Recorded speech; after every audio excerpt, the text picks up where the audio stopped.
Hey there, I'm Brandon, and this is Dirt Church Devotional. Let me ask you something. Have you given much thought to what you're going to be leaving behind when you're gone?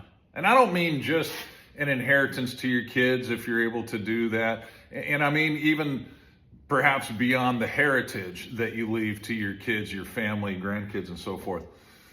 But have you thought about the legacy that you're going to leave behind? And I don't mean to puff you up and make you look good and everybody looking at you go, oh, wow, they're so awesome.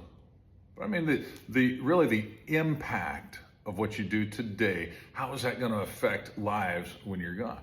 Let me read something to you. This being Thanksgiving and all, I thought I'd print out a copy of the Mayflower Compact, considered the first official document on the founding, or one of the founding documents of these United States. Listen to the purpose.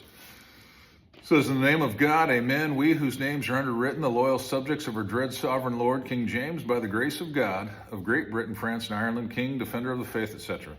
Having undertaken, listen to this, for the glory of God and the advancement of the Christian faith and honor of our King and country, a voyage to plant the first colony in the northern parts of Virginia, do by these presents solemnly and mutually in the presence of God and of one another, covenant and combine ourselves together into civil body politic for our better ordering and preservation and furtherance of the ends aforesaid.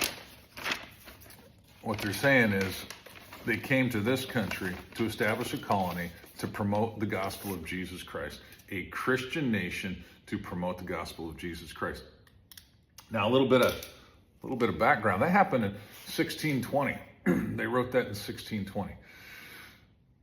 Between 1620 and 1621, that next year, before they had the first Thanksgiving meal, they lost over half of the team that had come. There were 102 people that came over. 52 died that first year. Can you imagine losing half of your church, or losing half of your community, losing half of your family? That would shake you, that would rock you, it would frustrate you, it would cause you to think twice. And I'm sure that it did. I'm sure that they were hurt and they were discouraged and they're frustrated and so on and so forth. But at the end of that year, rather than look for the next boat back to England, rather than packing it up and saying, you know what, we tried, we failed, it's good that it was in our hearts, rather than giving into despair, they chose thankfulness. They chose to give thanks to God who had kept them alive, and they were committed to the job at hand, the task at hand. They were committed to the mission that they started out with.